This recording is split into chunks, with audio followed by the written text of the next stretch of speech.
Our second scripture reading for this morning continues where we left off in the Gospel according to Mark. And if you are so moved as to read along in our New Pew Bibles, you can find it on page 815.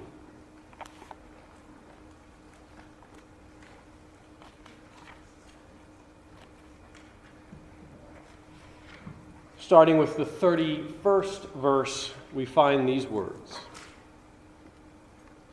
Then Jesus began to teach them that the Son of Man must undergo great suffering and be rejected by the elders, the chief priests, and the scribes, and be killed, and after 3 days rise again.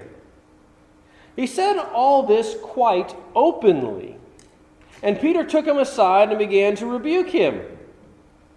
But turning and looking at his disciples, Jesus rebuked Peter and said, "Get behind me, Satan, for you are setting your mind not on divine things, but on human things." Jesus called the crowd with his disciples and said to them, "If any want to become my followers, let them deny themselves and take up their cross and follow me. For those who want to save their life will lose it, and those who lose their life for my sake and for the sake of the gospel will save it. For what will it profit them to gain the whole world and forfeit their life? Indeed, what can they give in return for their life? Those who are ashamed of me and my words in this adulterous and sinful generation, of them the Son of Man will also be ashamed when he comes into the glory of his Father with the holy angels." And he said to them, "Truly I tell you, there are some standing here who will not taste death until they see that the kingdom of God has come with power." 6 days later, Jesus took with him Peter and James and John and led them up a high mountain apart by themselves. And he was transfigured before them, and his clothes became dazzling white, such as no one on earth could bleach them. And there appeared to them Elijah with Moses, who were talking with Jesus. Then Peter said to Jesus, "Rabbi, it is good for us to be here. Let us make 3 dwellings, one for you, one for Moses, and one for Elijah." He did not know what to say, for they were terrified. Then a cloud overshadowed them, and from the cloud there came a voice, "This is my Son, the beloved. Listen to him." Suddenly, when they looked around, they saw no one with them anymore, but only Jesus.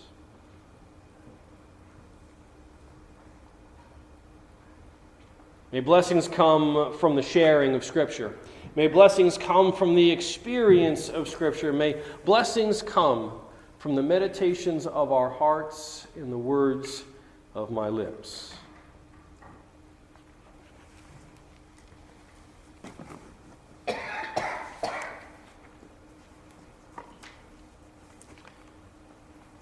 This sermon series, this is getting serious.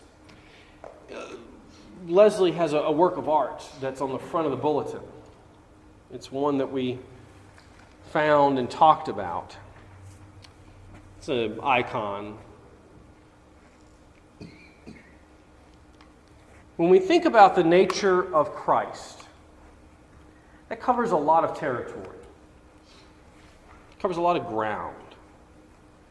And here we are at the end of the season of Epiphany, which is a season about the revelation, the introduction of Christ. Here we are at the end of Epiphany, getting ready to move into Lent, and we have this revelation experience again. But we find in reading the Gospel of Mark that the narrative has been put together. Mark in his community, and they're trying to figure out who this Jesus is, have tied things together in a way that there is not a single revelation. Because it begins with the question, who do people say I am?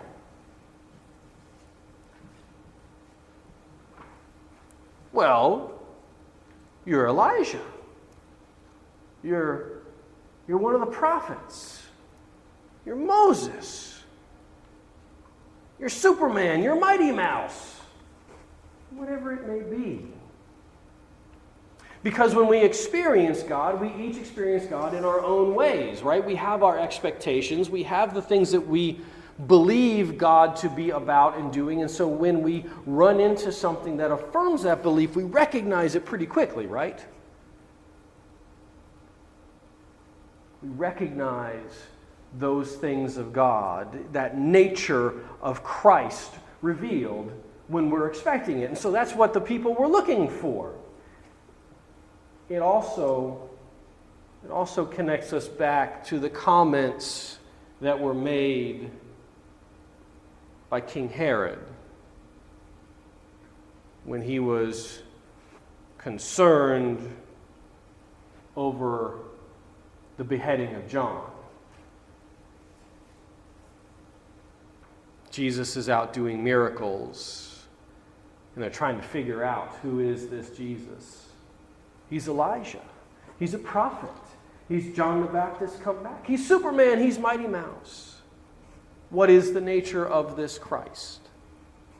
And so everyone has their sense of who God is and how God is working through Jesus. And we sometimes get affirmed in it, and sometimes we get a little pushback. We don't quite realize it. And that's what happens with Peter. Peter, who do you say I am? And Peter represents all of us, by the way. Peter is the archetype of a disciple. And thanks be to God for Peter. Someone who is foolish enough in faith to get out of the boat, to speak his mind, to say what's on his heart. So many of us aren't that foolish. Foolish in a good way. To get out of the boat, to speak our minds, to speak what's on our heart. We'll stick our toe in to see if the water's okay first. It was cold, by the way. Just in case you weren't sure. Well, you are the Messiah, the anointed one, the Christ, Son of God. Now that in and of itself has a sense of a expectation tied to it, right? We understand that the nature of Christ, when we use the term Christ, which isn't a name, it is a title, it is a position. When we use that term, it brings with it a weight. It brings with it expectations. You are the Messiah. That is your nature that is being revealed to us. You are Messiah. Now, people were expecting Messiah. People were looking for Messiah. We are still in a place where we have expectations of Messiah, what it is to be the anointed of God. In that period, in Jesus' day, they were groups that were expecting a mighty military figure. There were groups that were looking for a great prophet. There were folks that were looking for a great king. There were folks who were looking for someone to bring about the realm of God. And there were others who were looking for the restoration of Israel as a geopolitical entity. Put us back on the map. People were looking for a lot of things when they used the term Messiah, anointed one. And even today, when we use this phrase, when we call Jesus the Christ, it has weight with it. It has expectations. It has a nature to it. And some of it is stuff that we've been taught and learned over time, right? In certain churches, certain branches of church have more fixed notions. This is the nature of Christ. This is the Messiah. This is what it is. And others have a little bit sort of more, amoeba-like ways of allowing space for understanding and exposure and experience of the nature of Christ. And then the story changes again. As we're thinking of the nature of Christ revealed, as we're thinking about the fact that this is getting more serious, as we're thinking about all of these things going on, who do you say I am? And then we get this revelation from Peter. And then Jesus turns and says, well, guess what? This is what's going to happen. That doesn't fit with Peter's understanding. That's not how this works. And Peter, being a dutiful representation of all good disciples, says, "No, God, you've got it wrong."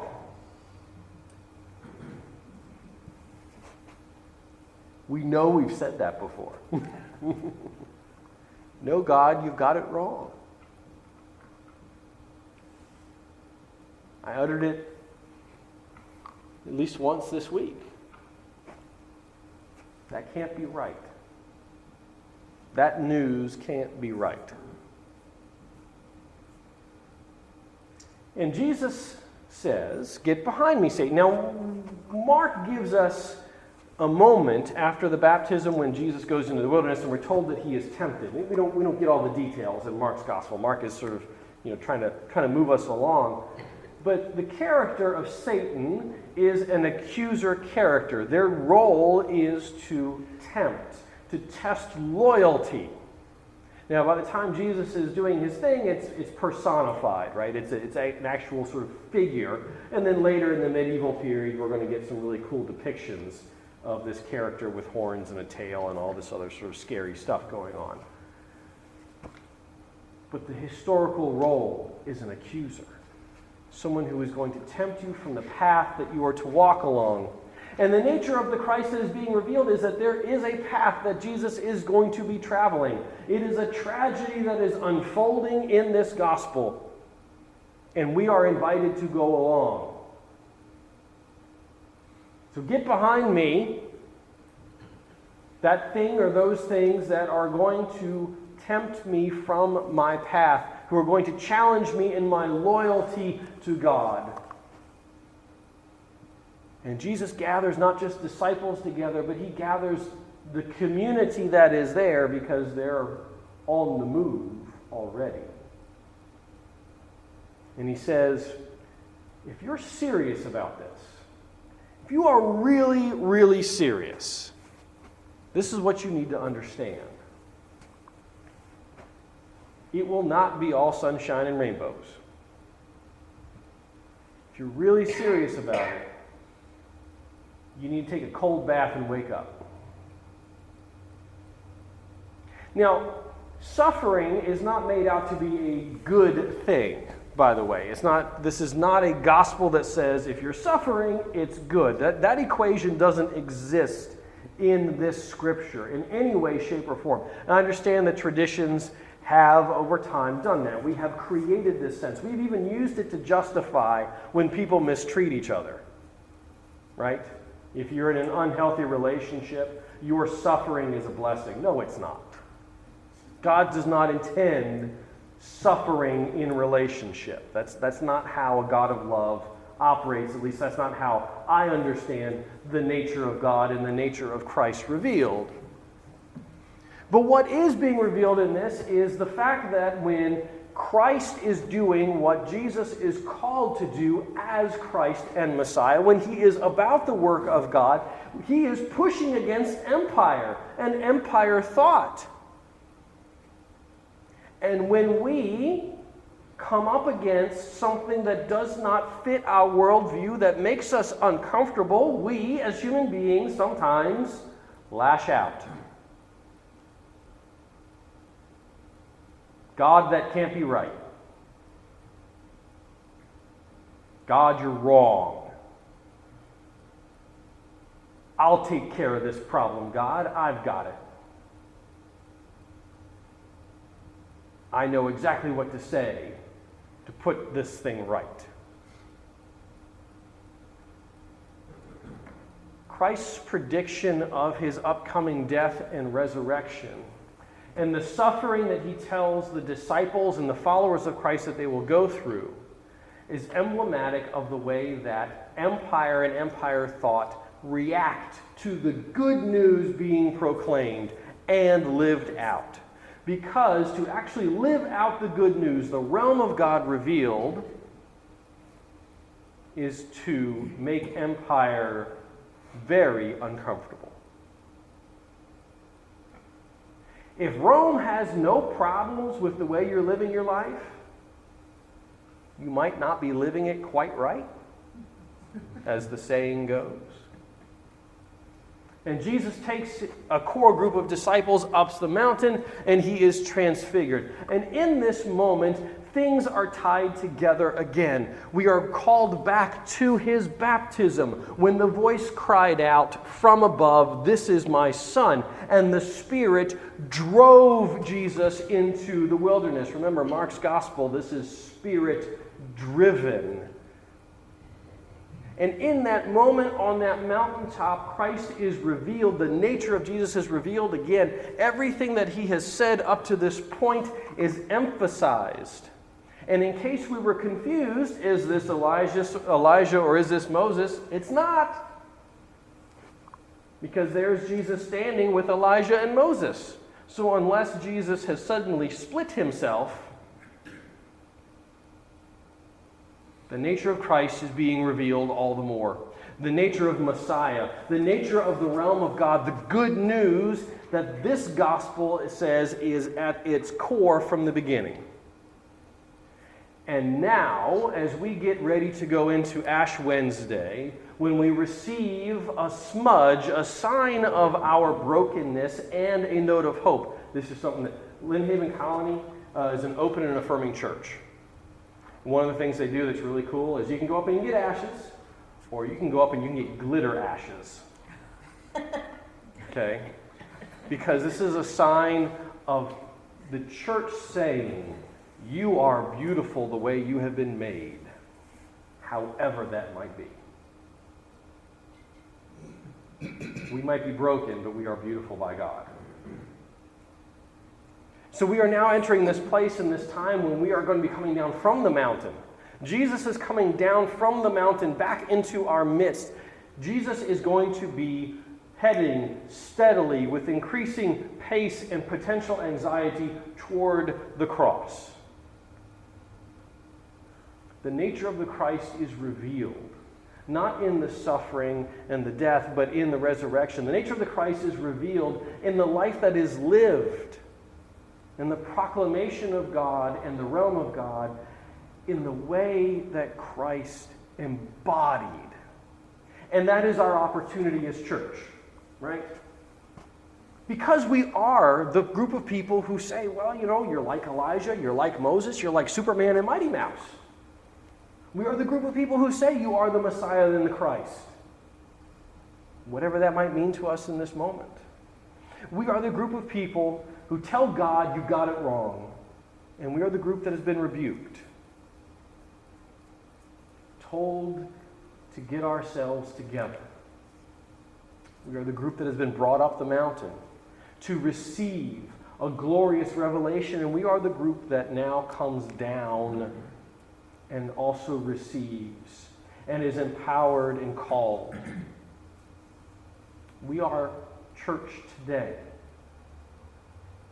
And we've received a revelation. Thanks be to God, and amen.